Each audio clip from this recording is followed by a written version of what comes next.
Il-Barbaġan se jerġa' jsib postu fil-pajsaġġ Malti wara l-fit-tmenijiet kien inqata'. Dan qed isir hekk kif il-Federazzjoni Kaċċaturi Nassaba Konservazzjonisti l-FKNK għaddejja b'konservazzjoni ta' dan l-ispeċi. Dan tħabbar waqt żjara li għamel il-Ministru għall-Ambjent, it-Tibdil fil-Klima u l-Ippjanar Aaron Farrugia fir-Razzett tal-Ball fil-Buskett fejn qed issir il-konservazzjoni ta' dan l-ispeċi.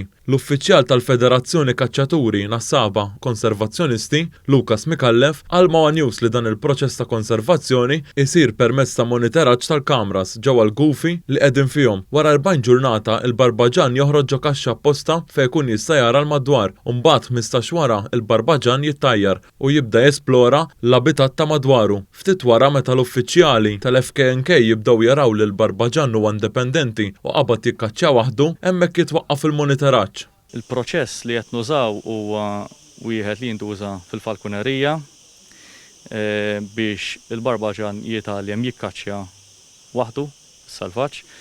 Il-Buskett huwa l-ewwel post li qed nibdew il-proġett fih, ħassir estensjoni tal-proġett anke f'postijiet urbani kif ukoll f'postijiet bħal fejn swar murdumijiet ukoll madwar Malta. Il-Ministru Farrugia qal il-konservazzjoni ambjentali u l-protezzjoni tal-biodiversità huma żewġ pilastri importanti ta' ekosistema taħseb għall-futur. Waqt din iż-żjara intqal kif l-FKNK ukoll irnexxielha tiżra' 2500 żerriegħa kontenituri żgħar ta' pjanti indiġeni u li jistgħu jerġgħu jintużaw. Dwar dan il-Ministru Aaron Farrugia qal li permezz ta' dawn l-inizjattivi se tissaħħaħ il-biodiversità f'pajjiżna.